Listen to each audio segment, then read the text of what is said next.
কন তো স্বামী কত প্রকার ও কি কি? স্যার, স্বামী সাধারণত 12 প্রকার। 1 নম্বর হচ্ছে ব্যাচেলার স্বামী।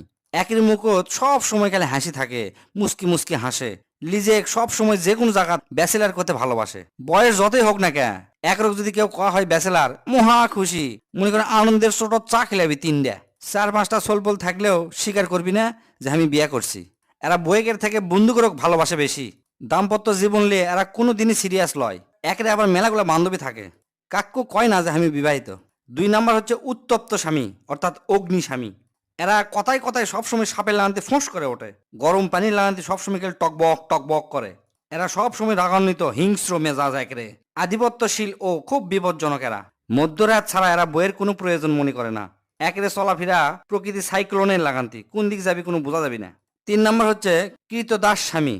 এরা হচ্ছে শ্বশুর বাড়িতে লজিং থেকে লেখাপড়া করছে, শ্বশুরের টাকায় জীবন চালাচ্ছে এবং লেখাপড়াও করছে। ছাত্রীর সাথে প্রেম কিংবা বিবাহের বিনিময়ে চাকরি, কর্মসূচি সহ অজ্ঞাত দুর্বলতার কারণে এদের স্বাধীনতা অবমৃত্যু ঘটে। এই কারণে এরা কোনো কারণেই কোনো কিছু নিয়ে গৌরব করতে পারে না। 4 নম্বর হচ্ছে সাধারণ স্বামী। এরা হচ্ছে খুবই গতানুগতিক, আর 10টা স্বামীর লাগানতেই সাধারণ, নীরবে সবসময় সবকিছু সয়ে যায়। এরা প্রথম থেকেই জানে গেছে যে পুরুষ হয়ে জন্মাছি মিচ্ছেনা জ্বালা সহ্য করাই লাগবি, সেজন্য প্রতিবাদের কোনো ঝুঁকি লাই না এরা। 5 নম্বর চামড়া মোটা স্বামী। বইয়ের বিভিন্ন ধরনের কথাবার্তা শুনতে শুনতে শুনতে শুনতে একরে চামড়া গন্ডার লানতে মোটা হয়ে গেছে। জিনকা ধরেন বইরা কয়, তোমার ভাগ্য ভালো যে আমার মতো বউ তুমি পাছো, অন্য কেউ হলে তোমাকে লাত্তি মারে ছুঁয়ে চলে গেল নি।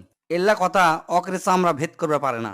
6 নম্বর হচ্ছে নিপীড়িত স্বামী। এরা লিজের বাড়ির থেকে জেলখানা কিংবা নির্জন বনাঞ্চলক এরা শান্তির জায়গা মনে করে। এরা অনেক কিছু সয়া সয়া এমন হয়ে গেছে, উপরওয়ালার কাছেও বিচার চাওয়ার সাহস পায় না। তবে পত্রিকাত বউ মারার নিউজ দেখলে খুব মনোযোগ সহকারে পড়ে আর মনে মনে খুশি হয়, দীর্ঘ শ্বাস ফেলে। 7 নম্বর হচ্ছে তেজপাতা স্বামী। এরা খুব মুডি, কৃপণ আর হচ্ছে আত্মকেন্দ্রিক। বইয়ের ভালো লাগা, ইচ্ছা, আগ্রহ কোনো কিছুই একরকম ভালো লাগে না, কোনো রসবতী নাই।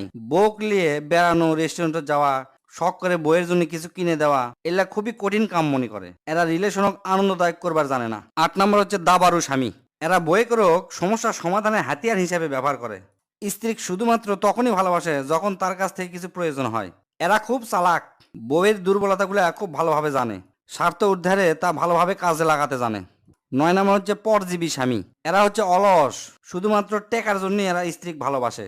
বইয়ের কামাই এরা চলে, বিভিন্ন ফুটানি করে, কেউ কেউ আবার বিভিন্ন নেশার পিছনে বইয়ের টাকা খরচ করে। সংসারের কাজে স্ত্রী মোটেও সাহায্য করে না। একের একটা প্রজাতি ঘর জামাই বা গৃহপালিত স্বামী নামেও পরিচিত। 10 নম্বর হচ্ছে অপরিপক্ক স্বামী। এরা দায়িত্ব কাণ্ড জ্ঞানহীন ও শিশু সুলভ।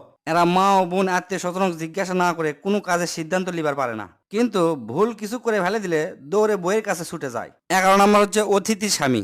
এরা কোনো সময় বাড়িতে থাকে না, মাঝে মধ্যে ভিজিটরের লাগান্তি বাড়িতে আসে। এরা যে কয়দিন থাকে বউ খুব ভালোবাসে, যে কয়দিন থাকে সব বাজারঘাট ঠিক মতো করে দিয়ে আবার কষ্ট দিয়ে বিদেশ চলে যায়, অর্থাৎ প্রবাসী স্বামী বলা হয়। লাস্ট 12 নম্বর হচ্ছে যত্নশীল স্বামী। এরা খুবই যত্নশীল, প্রেমময়, সকল মানসিক চাহিদা পূর্ণ করে, পরিবারক যথেষ্ট সময় দেয়, অত্যন্ত দায়িত্বশীল, স্ত্রীক অংশীদার হিসাবে বিবেচনা করে, সকল কাজে সাহায্যকারী হিসাবে পাশে থাকে।